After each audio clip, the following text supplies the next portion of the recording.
안녕하세요. 오늘도 사연살롱을 찾아주셔서 감사합니다. 저는 물에 빠진 사랑 구해줬다가 보따리 뺏길 뻔한 40대 여성입니다. 결혼한 지는 올해로 11년 정도 됐고요. 아이는 늦게 낳은 편이라 지금 현재 5살이에요. 귀여운 여자아이고요. 저희 남편은 저희 딸이 태어난 순간부터 못 말리는 딸바보가 되었죠. 눈에 넣어도 아프지 않을 것 같다는 말이 무슨 말인지 알았다나요? 그만큼 딸이 하는 모든 행동과 모든 말에 남편은 행복해하는데 사실 저렇게 행복해하는 남편을 볼 때면 마음 한켠이 아플 때가 많습니다. 지금이야 저희도 다른 가족들처럼 따뜻한 집에서 단란하고 화목하게 살고 있지만 저희 부부의 유년 시절은 그렇지 못했거든요. 심지어 남편은 자기 가족들과도 연을 끊고 살고 있으니 가족이라고 하면 저와 딸이 전부인데요. 그렇다 보니 저에겐 늘 남편에게 측은지심이 있었어요. 저희의 첫 만남은 이런 동병상련 때문에 시작되었거든요. 여기서 잠깐 제 이야기를 좀 해보자면 저는 재혼 가정에서 자랐고 저희 딸과 같은 나이에 새아빠와 함께 살았어요. 제 기억에 새아빠는 나쁜 사람은 아니었지만 저에게는 엄격하신 분이었고 엄마는 그런 아빠의 눈치를 많이 보고 사셨는데 저도 알게 모르게 그런 눈칫밥을 먹고 자라서 그런지 늘 소심하고 주눅이 들어있었어요. 그 어린 마음에도 새아빠의 눈밖에 나면 안 된다고 생각해서 튀는 행동을 전혀 하지 않았는데요. 그러던 중 중학교 3학년 때 엄마가 그러더라고요. 선영아, 고등학교 인문계 말고 실업계 지원하자. 왜? 나 대학 가면 안 돼? 대학까지는 좀 그렇잖아. 엄마가 따로 돈을 버는 것도 아니고 아빠 돈으로 가야 하는데. 그래도 나 영어 영문학과 가고 싶었는데. 그런 거 배워서 뭐 하게? 그러지 말고 실업계 가서 자격증 따고 취업해서 돈 벌어. 여자는 돈 벌다가 남자 만나서 시집 잘 가면 그게 성공이야. 엄마도 참, 그거야 엄마 때 얘기지. 나는 싫어. 그럼 대학 입학할 때 한 번만 도와주는 것도 안 돼? 나머지는 내가 휴학을 해서 돈을 벌든 알아서 할게. 한 학기 등록금이 얼마나 비싼데 그런 소리를 해. 지금도 너 학교 보내주고 용돈 주고 최대치로 해주고 있는 거야. 그러지 말고 엄마 좀 도와줘. 네가 여기서 인문계 간다고 하면 엄마 눈치 봐야 해. 엄마는 거의 울 것 같은 얼굴로 저에게 말씀하셨어요. 그래서 정말 싫었지만 인문계가 아닌 실업계 고등학교에 진학했고 제 희망과는 다른 길을 가게 되었는데요. 취업을 하기 위해서는 자격증을 많이 따면 딸수록 이득이라 저는 열심히 자격증 공부를 했어요. 그때 당시 저도 사춘기라 하루라도 빨리 집에서 나와 독립하고 싶었거든요. 그리고 그땐 제가 없으면 엄마가 더 새아빠랑 살기 편할 거라고 생각했는데 이건 순수한 마음은 아니었어요. 사실 새아빠도 새아빠지만 엄마한테 서운한 마음이 많았거든요. 제가 새아빠 눈치를 본다는 걸 뻔히 알면서도 엄마는 제 방패막 역할을 제대로 못했는데 지금은 살짝 이해도 가지만 그때 당시는 그렇지 못했어요. 그래서 제 목표는 고등학교 졸업하고 바로 취업에 성공해 돈을 모아 혼자 사는 거였는데요. 그 목표를 이루기까지 3년 반 정도 걸린 것 같네요. 방학 되면 틈틈이 아르바이트도 하고 고3 때는 졸업 전 실습처럼 회사에 가서 일을 했는데 그때도 나름 월급을 받았거든요. 그렇게 원룸 월세 보증금 정도만 마련한 저는 집을 나왔는데 그 뒤로는 거의 고아처럼 살았네요. 가끔 엄마가 밥은 잘 먹고 다니냐고 안부차 전화를 할 때도 있긴 했는데 엄마 역시 제가 없으니 사는 게 좀 편해진 모양으로 그 전화 횟수가 점점 줄어들기 시작했어요. 그리고 어쩌다 엄마를 보게 되면 집이 아닌 밖에서 만나게 되었는데 저도 그게 더 편하긴 했어요.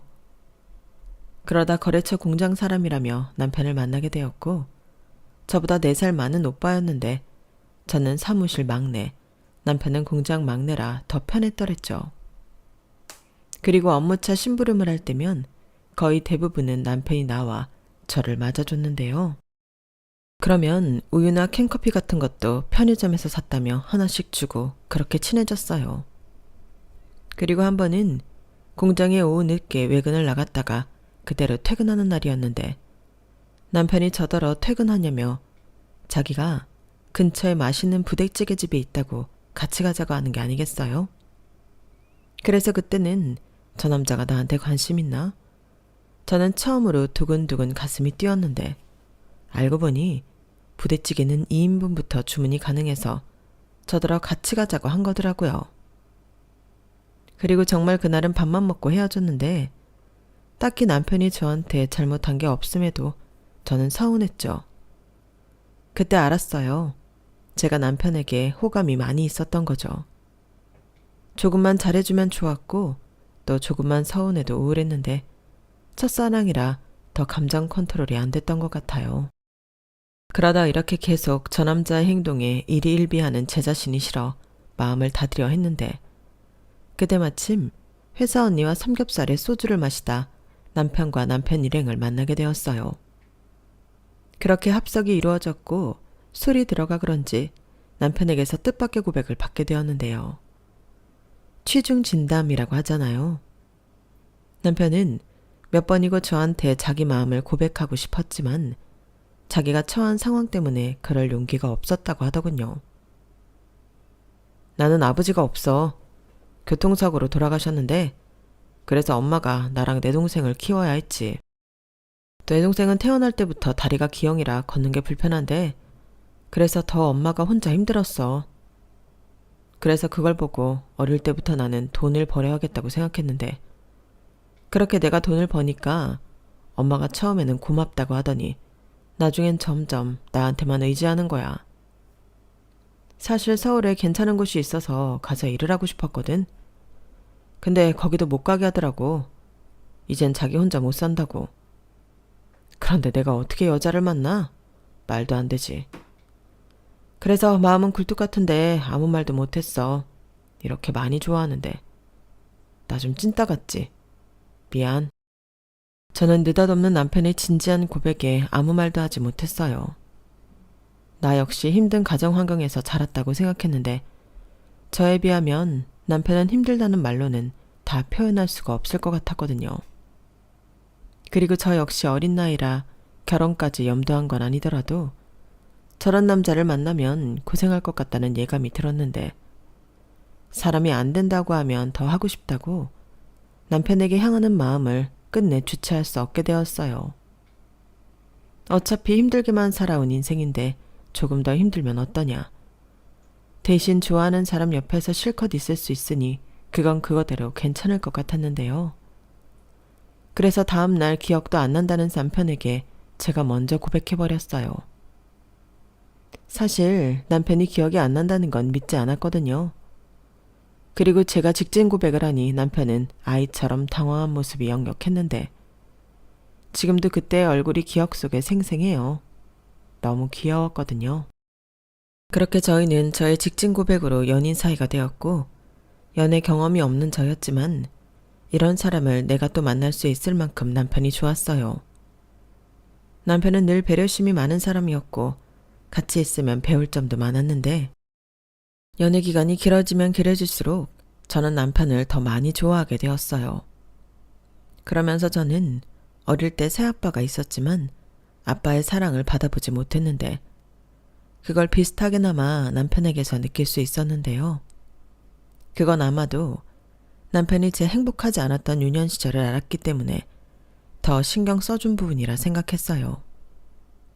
이렇게 저희 두 사람은 비슷한 아픔과 함께 서로에게 필요한 사람이 되어주려 노력했고 그러다 남편은 모아놓은 돈이 조금 있다며 사업을 하고 싶다고 저에게 처음으로 이야기를 했는데요. 그땐 저까지 회사를 그만두고 함께하면 어떻겠냐고 제안을 하더라고요. 하지만 저는 그런 남편의 제안을 조심스럽게 거절했는데 이유는 따로 있었죠. 이미 그때부터 우리 두 사람은 결혼을 염두에 두고 있었거든요. 그런 의미에서 남편은 함께 일을 하자고 한 것일 수 있는데 저는 거꾸로 그렇기 때문에 저라도 안정적인 직장을 다녀야 한다고 생각했어요. 여차하면 제가 벌어서 남편을 도와줘야 한다고 생각했거든요. 그래서 그런 저의 생각을 남편에게 얘기하면서 최대한 남편이 기분 나쁘지 않고 서운하지 않도록 이야기를 했는데요. 남편은 그 생각도 일리가 있다며 전혀 기분 나빠하지 않았어요. 그리고 자기가 열심히 일해서 자리를 잡는다면 그때는 정식으로 결혼도 하고 함께 일을 하자고 약속했죠. 그때 저는 기도했어요. 부디 제발 남편이 말한 대로 사업이 잘 되길 바랬는데요. 그렇다 보니 연애 기간은 본의 아니게 늘어날 수밖에 없었어요. 거의 10년 가까운 시간을 보냈는데 처음 3, 4년까지는 이 사업을 계속해도 될까 싶을 정도로 남편이 많이 힘들어 하더라고요. 하지만 남편은 포기할 줄 몰랐고 하도 열정 가득히 매달리니까 저도 아무 말도 못했는데요. 그러다 드디어 5년 차에 접어드니 희망이 보이기 시작했어요. 그 후부터는 걱정한 게 무색하리만큼 사업이 빠르게 성장했는데 안정적인 수입을 내는 것은 물론이고 점점 수입이 늘어 남편이 말한 대로 저는 회사를 그만두고 남편의 회사에 들어가 일을 하게 되었어요. 일은 점점 많아지는데 직원을 아무리 충당해도 일손이 부족했거든요. 그러니 저라도 가서 일당 100을 채워줘야 하는 상황이었고 그런 저의 수고에 보답이라도 하듯 남편은 제 연봉에도 신경을 많이 써줬어요. 그래서 난생 처음 집도 사고 돈 걱정하지 않고 살게 되었는데요. 여기서 살짝 오해가 생길 수 있을 것 같아 말씀드리면 제가 명품을 좋아하고 취미가 있어 취미용품에 돈 쓰는 것을 하지 않았기 때문에 더 그랬던 것 같아요. 그리고 그때 남편이 신혼집으로 쓰려고 뷰가 좋은 아파트 하나를 장만해 저에게 프로포즈를 했는데요. 왜 여자들이 프로포즈를 받으면 그렇게 우는 건지 알겠더라고요. 갑자기 받은 프로포즈는 아니었지만 처음 만나 연애하고 또 함께 고생한 시간이 떠올라 눈물이 났는데 제가 우니까 평소 잘 울지 않던 남편도 따라 울었어요. 그리고 우리는 꼭 우리가 바라고 원했던 따뜻하고 화목한 가정을 만들자고 서로 부둥켜 안고 약속했는데요. 그때도 결혼식에 들어가는 허례허식 비용이 아까워서 결혼식 자체를 생략했어요. 어차피 초대할 손님도 별로 없었기 때문에 결혼식에는 미련이 없었거든요. 그래도 웨딩드레스를 입어보지 못하는 건 좀 나중에 서운할 수 있을 것 같아 사진관에서 웨딩드레스와 턱시도를 빌려서 사진을 찍었는데 그게 저희 부부의 유일한 결혼 사진이 되었어요. 그리고 동거도 아니고 결혼인 만큼 싫어도 저는 친정 부모님에게 결혼 사실을 알려야겠다고 생각했는데 나중에 뒷말이 나오는 게 싫었거든요. 그런데 딸이 결혼을 한다는 연락을 받은 엄마는 다른 친정 엄마들과 다르게도 저에게 시집가기 전에 키워줘서 고맙다고 성의 표시 정도는 해줘야 하는 거 아니냐고 해서 저를 깜짝 놀라게 했어요. 그때 제가 제법 돈도 벌고 사는 것 같으니 엄마가 저런 말도 하더라고요. 그래서 저는 엄마에게 각자 알아서 잘 살자고 덤덤하게 말했는데 독한 것 누가 보면 저 혼자 큰 줄 알겠네. 너 그러는 거 아니다. 내가 재혼하고 너 때문에 얼마나 눈치 보며 살았는데 시집도 가는 마당에 엄마를 이렇게 서운하게 하니. 이래서 서방복 없는 년은 자식복도 없다고 했지. 그래, 나 혼자 잘 먹고 잘 살아라. 나 죽었다고 해도 너는 찾아올 것도 없어, 이 못된 년아. 아, 나쁜 년. 친정엄마는 저에게 저렇게 욕을 하시며 뒤도 돌아보지 않고 자리를 떠났어요. 한마디라도 잘 살아라. 이런 말은 전혀 나오지 않았는데 오히려 친정엄마가 저렇게 나오니 마음 정리하는 데는 큰 도움이 되더라고요. 그리고 이윽고 걱정했던 시댁의 인사를 가게 되었는데요. 시어머니는 예상대로 저를 별로 좋아하지 않는 눈치였어요. 지금 생각하면 이제 아들이 돈 좀 버는 것 같은데 제가 그 황금알을 낳는 아들을 뺏어간다고 위기감을 느끼셨던 것 같네요. 그러니 그렇게 저희가 혼인신고를 하겠다고 했을 때 안 된다고 몸져 누우셨는데 그뿐만이 아니었어요. 저는 몰랐는데 저희가 연애하는 그 10년 동안에도 꾸준히 저랑 헤어지라고 아들에게 애걸복걸 하셨더라고요. 그리고 그 사실을 저는 정말 우연히 남편의 핸드폰을 보다 알게 되었는데요. 맹세코 제가 일부러 남편의 핸드폰을 본 것이 아니라 남편이 핸드폰을 가져다 달라고 해서 가져가는 과정에서 알게 되었어요. 그때 시어머니가 연신 문자를 보내셨는데 제 손가락에 터치가 되어 전체 대화를 보게 되었거든요. 그런데 문자에 제 이야기가 있다 보니 자연스럽게 그걸 읽게 되었고 평소에 나라는 사람을 이렇게 생각하고 계셨구나. 그런 생각에 전 문자들도 모두 보게 되었는데 손이 달달달 떨렸어요. 평소 시어머니가 저를 별로 좋아하지 않는다는 건 이미 알고 있었지만 이렇게나 저를 싫어하는 줄은 몰랐거든요. 심지어 그 문자에는 거의 인신공격 수준인 글도 있었는데요. 솔직히 충격이었죠. 그 중에 지금도 기억에 남는 내용이 있었는데요. 너 생각 잘해. 예전이면 몰라도 이제 너는 걔랑은 급이 달라.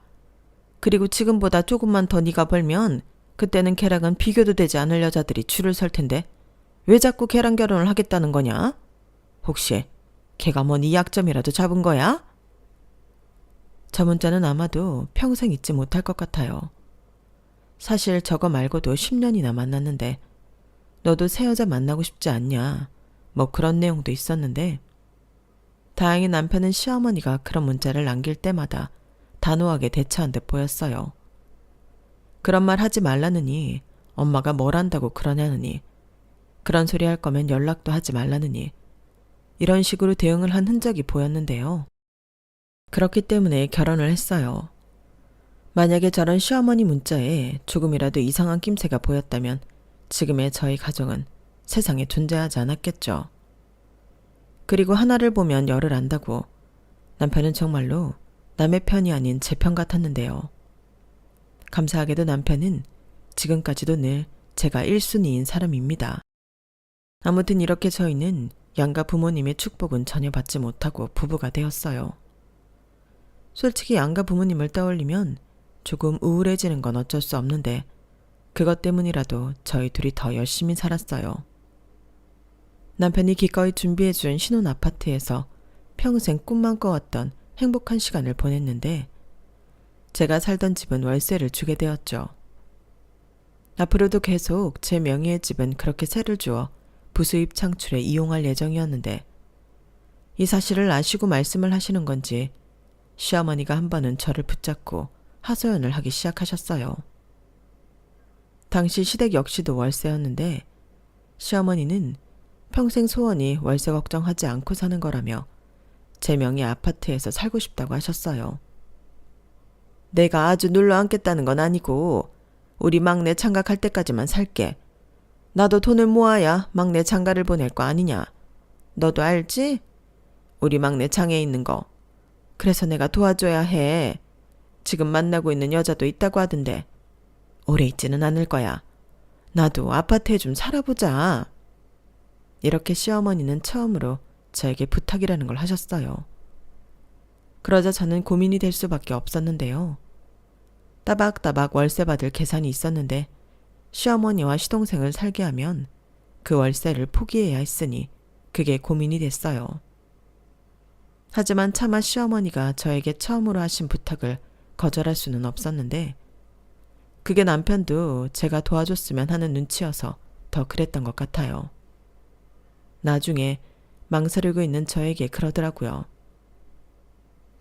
우리 엄마가 그래도 아빠 없이 고생한 거 맞으니까 자기만 괜찮다고 하면 3, 4년 정도라도 우리 엄마 편하게 지내게 해드렸으면 좋겠다.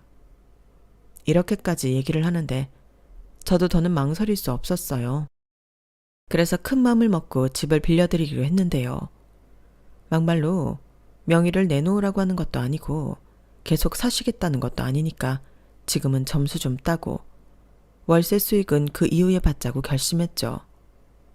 그런데 저는 시어머니도 시어머니지만 시동생이 제 뒤통수를 칠 줄은 꿈에도 몰랐는데요. 1년 정도가 지났을까? 시어머니가 말씀하신 대로 시동생은 그동안 만났던 여자랑 결혼을 한다고 하더라고요. 물론 축하할 일이라 저랑 남편은 기쁜 마음으로 밥도 사고 그랬는데 저는 살포시 시동생이 결혼해서 나가면 제 집은 다시 월세를 놓으면 되겠다고 생각했어요. 하지만 시어머니는 화장실 들어갈 때랑 나올 때가 다르다고, 마치 며느리인 제가 당신 집을 뺏는 것 마냥 집을 비워줄 생각이 없어 보였는데 바로 저에게 이렇게 말씀하시더군요. 쟤들이 지금 돈이 어디 있겠니? 일단은 지금 사는 집에서 나랑 같이 살면서 쟤들 돈 모을 때까지 기다려야겠다. 그래도 전세 보증금 정도는 만들어서 내보내야지. 안 그래? 그리고 나도 당장 어디 갈 곳도 없잖아. 설마 시어머니를 길거리에 내쫓을 건 아니지? 네? 물론 그럴 수는 없는데 어머님이 전에는 분명 도련님 장가갈 때까지만이라고 하셨잖아요. 그래, 그랬지. 근데 생각을 해봐라. 약속도 중요하지만 현실이 녹록치 않은 걸 어째? 그럼 이미 양가 허락받고 날까지 잡은 애들 결혼하지 말라고 할까? 저는 차마 너무나도 당당한 시어머니 앞에서 목구멍까지 나온 말을 뱉을 수는 없었어요. 제 생각에는 이건 말이 아예 되지 않는 거거든요. 준비도 되지 않았으면서 무턱대고 결혼부터 하겠다니 이건 새 식구한테도 무책임한 일이라 생각했고, 또 동서라는 식구가 한 명 더 제 명의의 집에 살게 된 거니 나중에 나가달라는 말을 하기가 더 힘들 것 같아 마음이 불편했어요. 그러자 이런 제 마음을 눈치라도 챈 듯 남편이 나서서 약속은 약속이지, 이제 와서 이러시면 어쩌냐고 제 편을 들어줬는데요. 그러자 서운한 얼굴로 우물쭈물하다 시동생이 이런 말을 하더군요. 글쎄 자기가 모은 돈을 주식으로 몽땅 날렸대요. 자기 말로는 결혼 자금이 부족해서 돈을 벌려고 주식을 했다고 했는데 결과적으로는 몽땅 날린 꼴이 되어버린 거죠. 그런데 이미 결혼하자고 동서한테 프로포즈는 했고 이제 와서 물을 수 없기에 본전을 찾겠다고 또 신용대출을 받아 주식을 했다고 했는데 다 까먹고 1,000만 원 있다고 하더라고요. 그래서 그 1,000만 원으로 결혼 준비를 하는데 대출빚도 갚아야 하고 또 결혼 준비하면서 돈이 부족하면 추가 대출도 받을 수 있기 때문에 자기는 집을 나갈 수 없다고 구구절절 설명했어요. 그리고 이 사실을 시어머니는 이미 다 알고 있었는지 남편 눈치를 엄청 보셨는데 정작 그 집주인인 제 눈치는 보지 않으시더라고요. 저는 그 점도 살짝 불쾌했는데 남편이 저한테 하고 싶은 대로 하라고 하더군요. 어차피 그 집 소유자는 내가 아니야. 이 사람이지. 그러니까 부탁을 해도 내가 아닌 네 형수한테 해야 하고, 네 형수가 안 된다고 하면 그건 어쩔 수 없어. 결혼을 미루든 밖에 나가서 고생을 하면서 시작을 하든 네가 한 일이니까 네가 책임져. 형, 아무리 그래도 너무하다. 그래, 너무하다. 그 집 당장 비워줘야 할 이유는 없잖아. 얘가 대신 빚을 갚아달라는 것도 아니고 돈을 해달라고 하는 것도 아닌데. 얘 새아가, 네가 우리 편의 좀 봐주면 안 되겠니? 그럼 나도 갈 곳이 없어서 니들 집에 가야 해. 너도 시어머니 모시고 불편하게 사는 것보다는 집 빌려주고 편하게 사는 게 낫잖아. 저는 제가 눈치 볼 상황은 아니었지만 참 곤란했어요.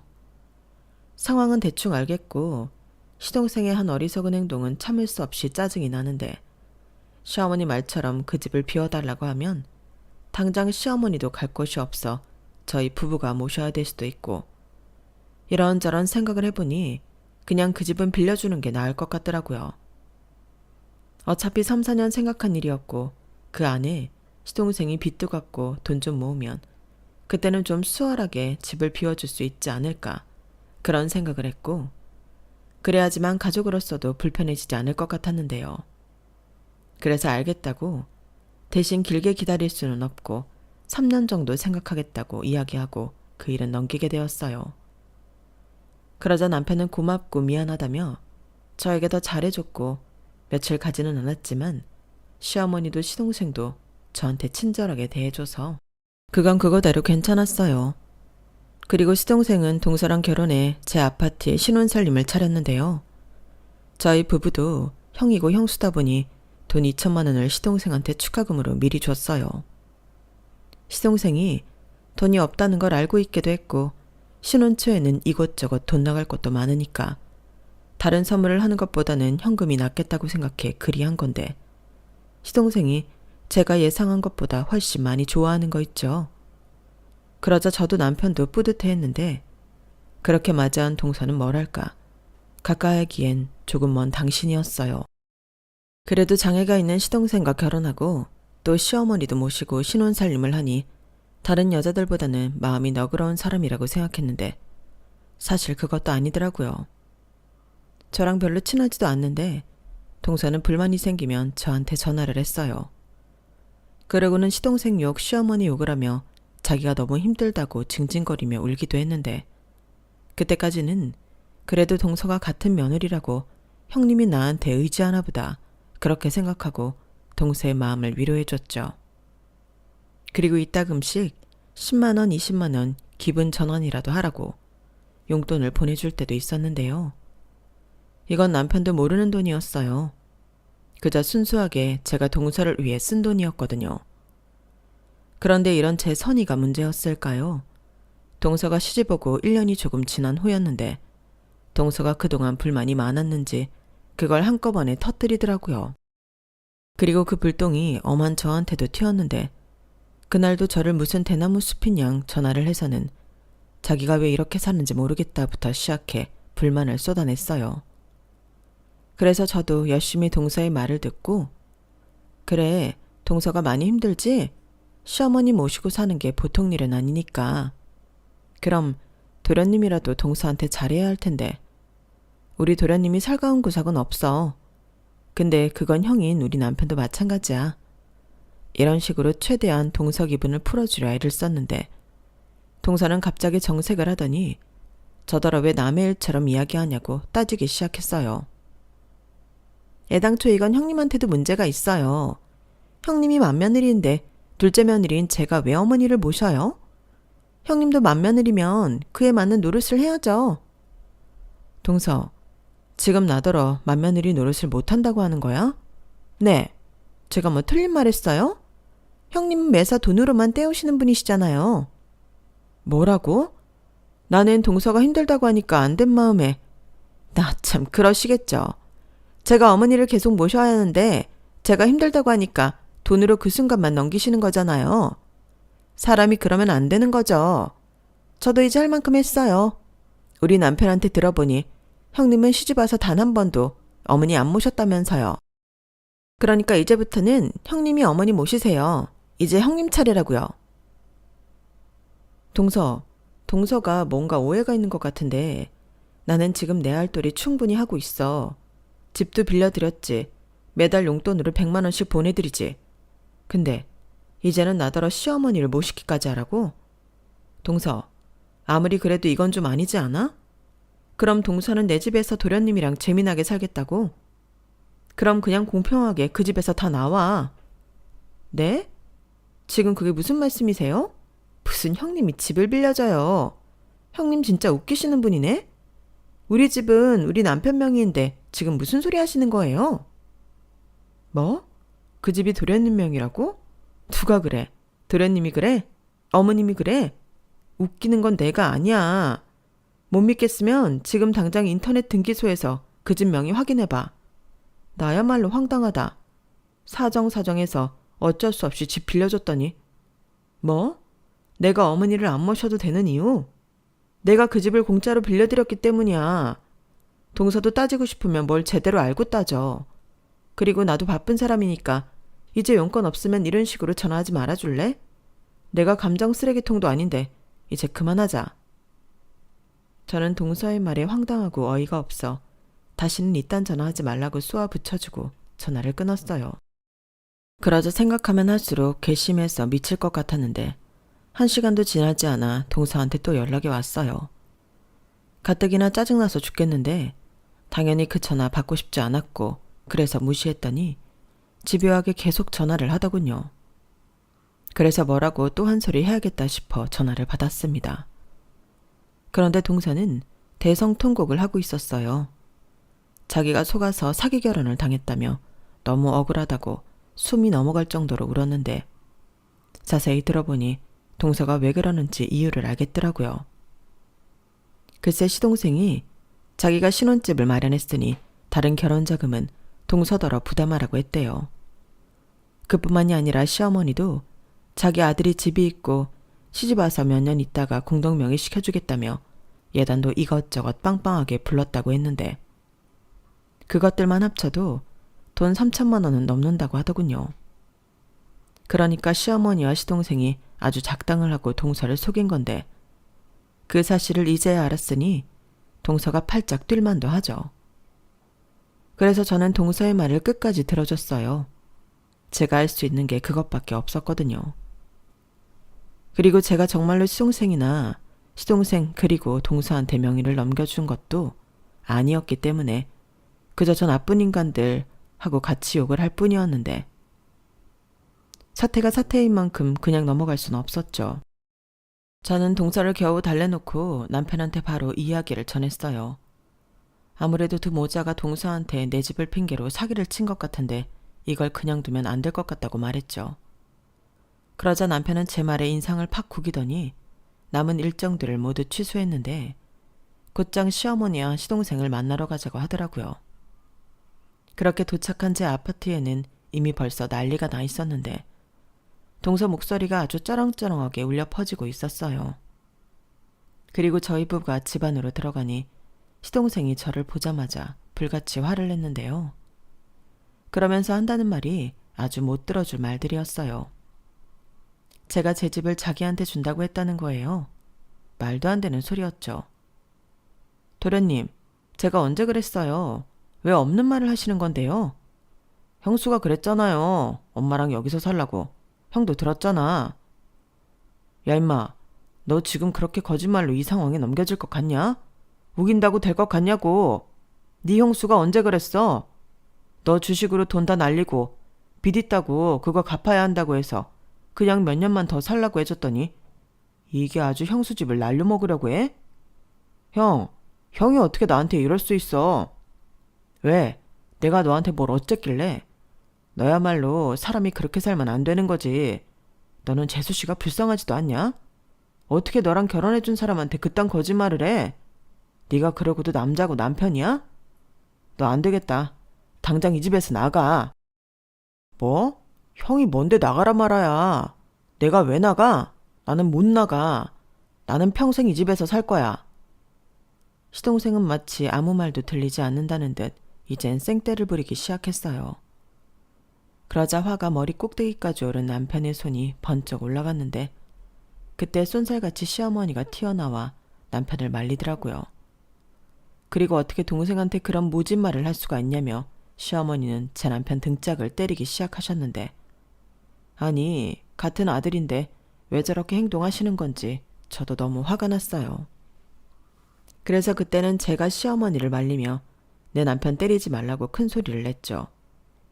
그러자 시어머니는 눈에 불을 켜며 이게 다 너 때문이야. 나는 처음부터 너같이 그늘 있고 음치만 해. 며느리로 들이기 싫었다. 다 너 때문이야. 이젠 제 머리채를 잡으시라 하셨는데요. 그러자 남편이 자기 엄마의 양팔을 잡고 제발 이러지 좀 말라고 성질을 냈어요. 그러자 시동생은 씩씩거리며 저희 부부를 노려보고 있었고 동서는 자기만 피해자라며 계속 울고불고 하고 있었는데 집안이 아주 난장판이 되었죠. 결국 이웃의 신고로 경찰까지 왔는데 창피도 그런 창피가 없었어요. 그리고 그런 꼴을 다 봐서 그런가 이 집에 대한 미련도 싹 사라졌는데 저들을 순순하게 내보내려면 제가 이 집을 팔 수밖에 없겠더라고요. 그렇게 마음먹고 저는 저희 집으로 돌아왔어요.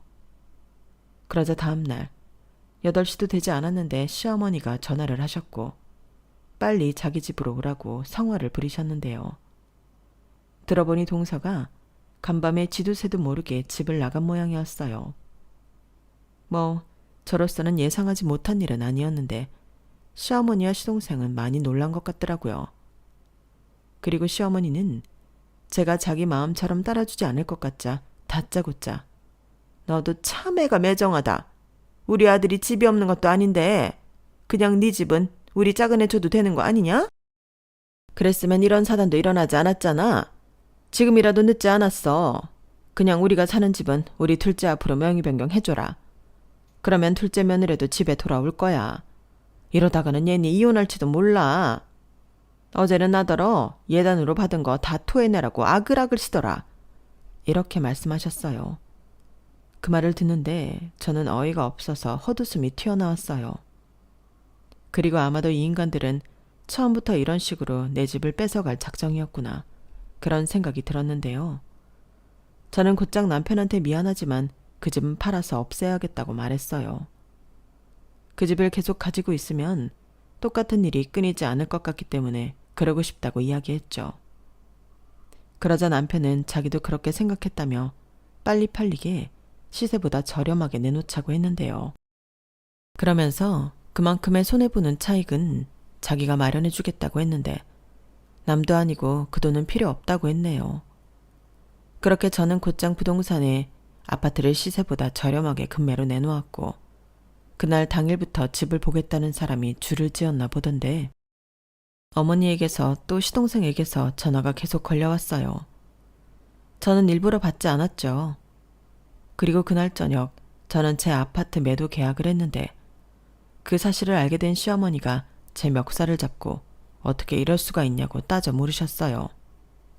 그래서 피땀 흘려 겨우 마련한 제 집인데 어머님이랑 도련님이 뺏어가려고 하니 이럴 수밖에요. 저도 아까워요.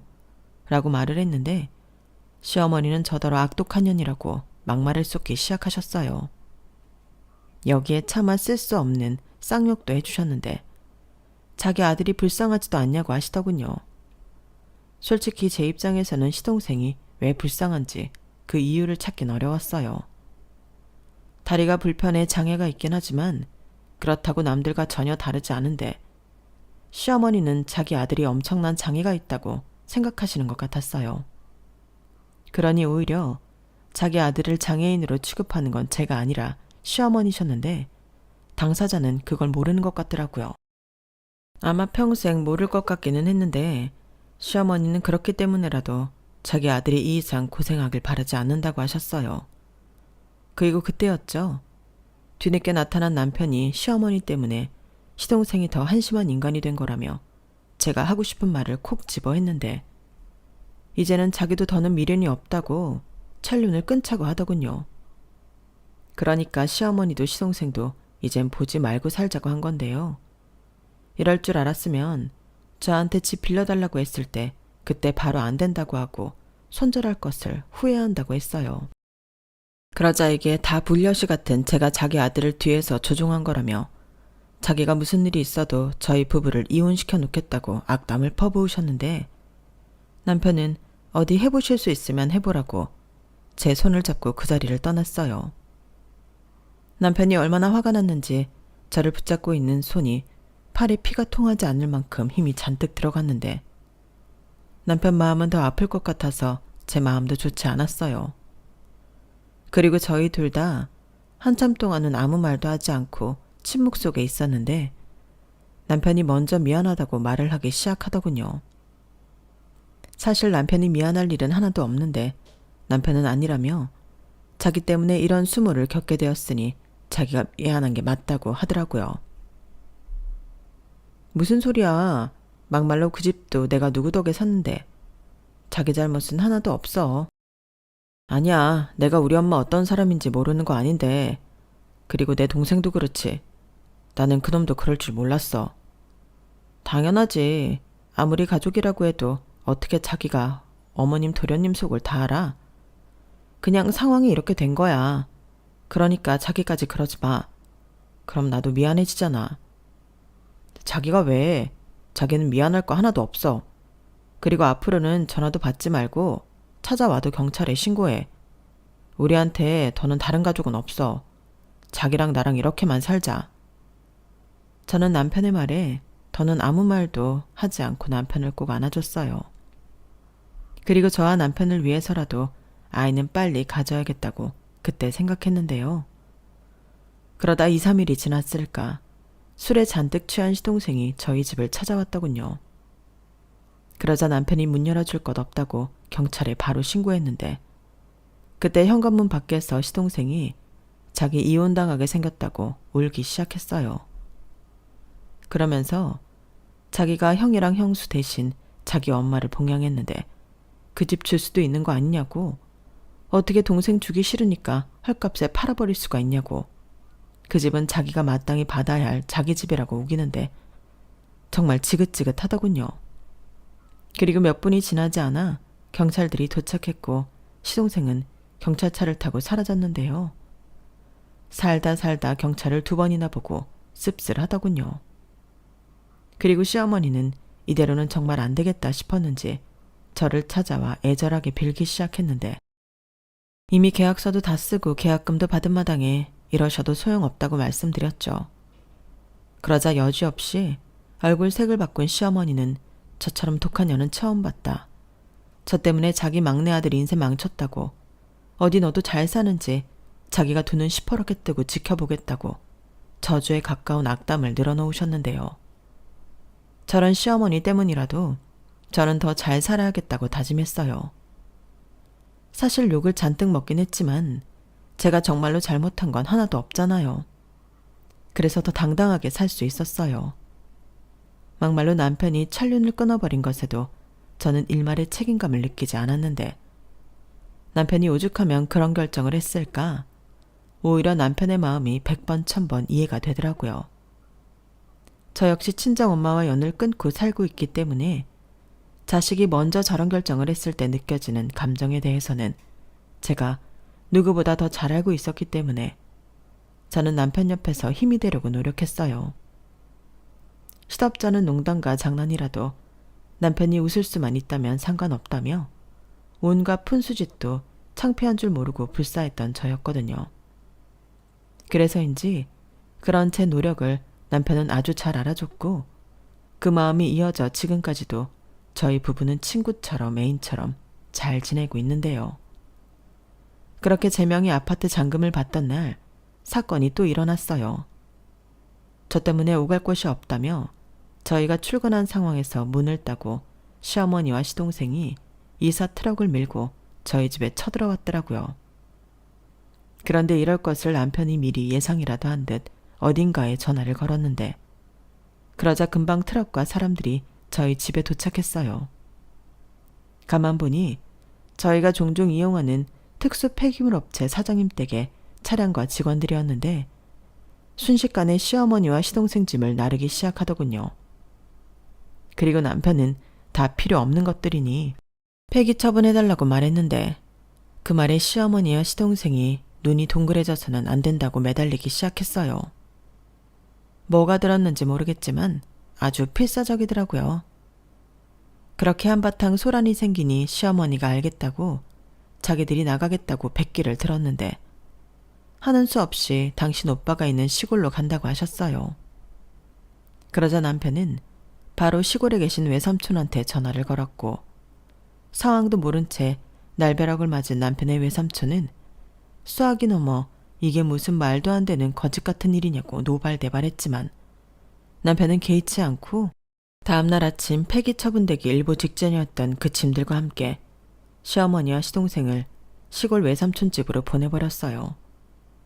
그리고 어제와 같은 날이 또 없다는 보장이 없기 때문에 저희도 이사를 하기로 결정했는데 이게 정말 무슨 짓인가 싶었죠. 하지만 저희 사는 아파트 값이 당시 많이 오른 상태라 집을 파는 것도 나쁘진 않았는데, 그렇게 저희는 이사를 왔고 오랜 시간 노력 끝에 지금의 딸을 낳았어요. 남편은 처음부터 딸이었으면 좋겠다고 하더니 딸이 태어난 순간부터 세상을 다 가진 사람처럼 행복해 하더라고요.